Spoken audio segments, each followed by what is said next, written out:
Jadi guys, gua mau cerita tentang pemakaian CBR 150R gua.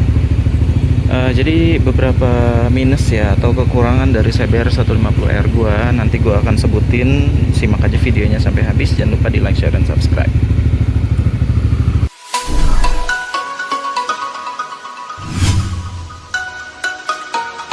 Halo guys, welcome back to Anything Uni Channel. Kali ini gua mau nge-review dari penggunaan CBR 150R gua, yang mana penggunaannya ini sekarang gue lagi pakai untuk kerja ya, lebih tepatnya ini gue baru istirahat dulu di pom bensin Shell. Jadi break dulu lah sekalian sholat maghrib, dan gue mau nge-review dari penggunaan CBR 150R gue, khusus bagi kalian yang pengen beli CBR harus mempertimbangkan poin-poin ini gitu sih. Jadi yang pertama adalah yang paling receh dulu lah gua, tapi menurut gua hal ini receh namun sangat berpengaruh terhadap gua, maksudnya penilaian gua gitu ya. Yaitu ininya nih suka getar-getar nih guys. Jadi suka getar-getar kayak gini nih. 1 2 3. Gitu. Jadi kayak ada suara kuncinya, padahal kunci gua nggak getar gitu. Pas gua pegangin juga pun harusnya aman-aman aja, tapi karena memang dia entah bagian dalamnya. Gue juga sebelumnya kan pernah punya CB 150R juga, dan dia sama penyakitnya, dia sering getar-getar di sini nih, sama persis sama CBR K45R ini itu sih. Terus apa lagi ya selain itu ya, lalu gue sekalian mau parkir dulu deh.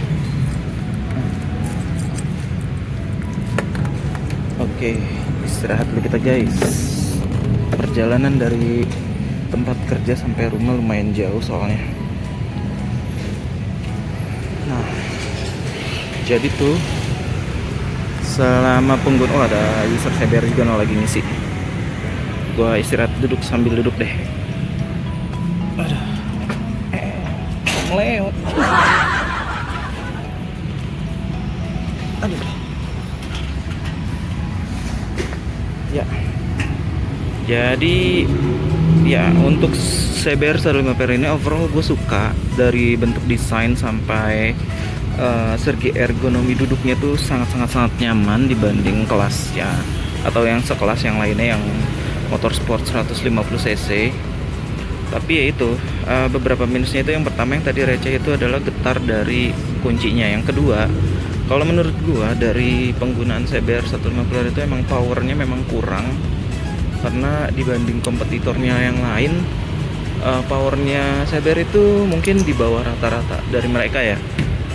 Karena kayak R15 aja dia torsinya lebih dapat, terus top speednya juga dapat. Kalau CBR mungkin torsi dapat ya, tapi karena gue udah remap, jadi kayaknya torsinya lebih lambat, dan gue harus upgrade ke gear yang lebih gede lah. Untuk gear belakangnya pakai 46, kan standarnya ada 45. Itu kayaknya hal yang wajib kalau lu dari map CBR lu gitu.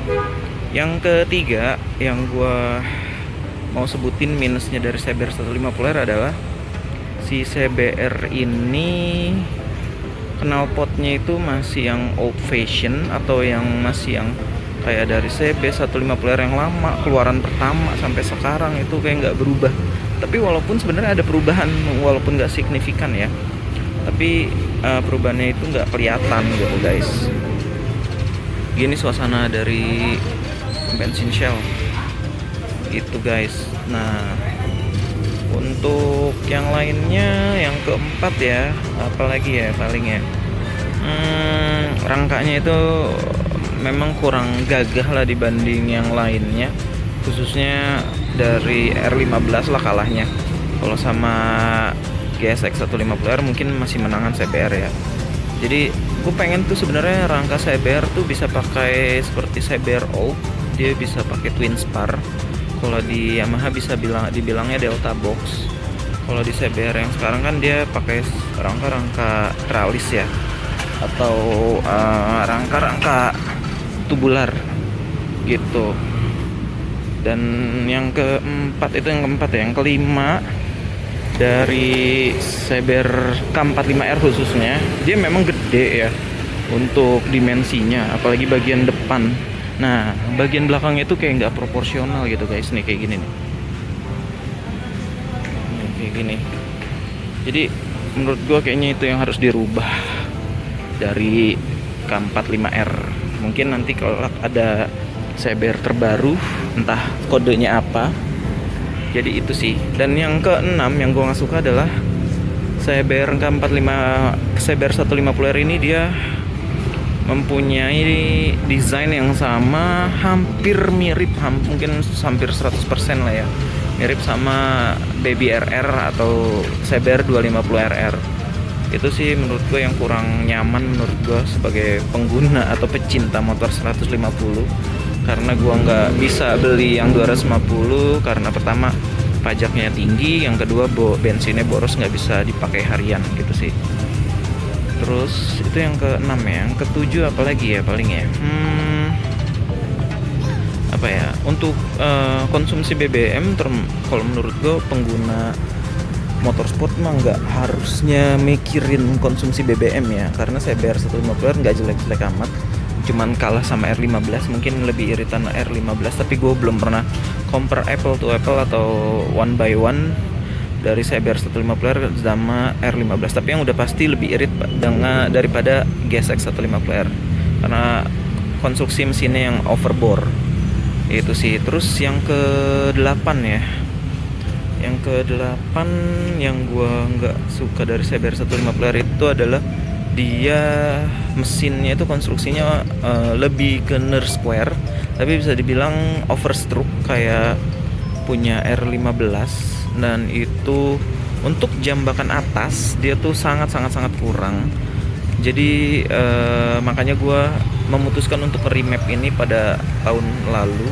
Bisa dilihat di video gue yang lalu, video-video konten gue yang waktu gue lagi nge-remap motor ini di MMS Motorsport. MMS pokoknya itulah mereknya. Ya gue sih saranin kalau mau nge-remap ya silakan, tapi dengan term and conditionnya ya gitu. Pertama bensin lebih boros, kedua tarikan bawah jadi kurang ngisi gitu, karena dia lebih nge-remapnya itu jadi ngegeser peak powernya, yang gua rasa sih seperti itu ya. Jadi harus ada rubahan lagi untuk motorsport khususnya, kayak misalkan mungkin kampas kopling yang lebih rigid gitu, yang lebih racing, jadi bisa lebih ngacir akselerasinya. Dan yang kedua sama dari bagian knalpot biar bisa lebih overflow free flow gitu. Terus yang ketiga sama bagian gearnya kayaknya harus lebih diperbesar sih gitu guys. Ini gue kayak disponsorin sama Shell ya. Di depan kamera gue ada lambang Shell Go Plus. Oke, paling gitu dulu guys ya guys. Kalau misalkan pengguna CBR yang lain atau lu yang mau beli CBR, wajib nonton video gue ini dan share ke teman-teman kalian. Kalau kalian punya punya komunitas yang pengen punya CBR gitu, atau lagi bocil-bocil nih, biasanya yang anak-anak baru SMA atau anak-anak yang baru lulus SMA nih pengen punya motor sport, ya itu sih yang harus dipertimbangkan kalau memang mau punya CBR 150R. Tapi overall daripada kekurangannya semua itu, gue sih sangat puas. Mungkin kalau bisa dinilai dari 1 sampai 10, gue bisa nilai 8,5 lah untuk CBR 150R. Dan gue memutuskan membeli ini nggak nyesel sama sekali, karena bagaimanapun juga ini adalah pilihan gue. Yoi. Iya guys, sekedar tambahan, kalau kemarin konten gue itu gue ganti oli CBR 150R gue ini pakai Castrol Power One, dan gue beralih dari Shell. Waktu itu terakhir gue pakai Shell Shell Advance Ultra. Jadi selama gue pakai Castrol Power One dibanding sama Shell Advance Ultra, memang kalau untuk segi kehalusan mesin mendingan, sangat gue rekomendasikan Castrol Power One yang 10W40. Kenapa? Karena lebih kental dan juga dia kayak lebih ngisi aja gitu tenaganya sih, kalau dibanding sama Shell Advance Ultra. Shell Advance Ultra dia memang instan konstan, tapi untuk kayak durability-nya sih kurang ya. Bukan masalah kurang durability-nya gimana, jadi kayak baru pakai 1000 kilometer tuh udah berasa penurunan kualitasnya gitu sih. Kalau ada gue yang ngerasain sih, ini disclaimer dulu ya, mungkin beda-beda tiap orang ya. Paling gitu dulu guys, terima kasih untuk tambahannya. Oke, kayak gitu dulu guys. Paling guys, terima kasih udah nonton sampai habis. Bye bye, assalamualaikum warahmatullahi wabarakatuh.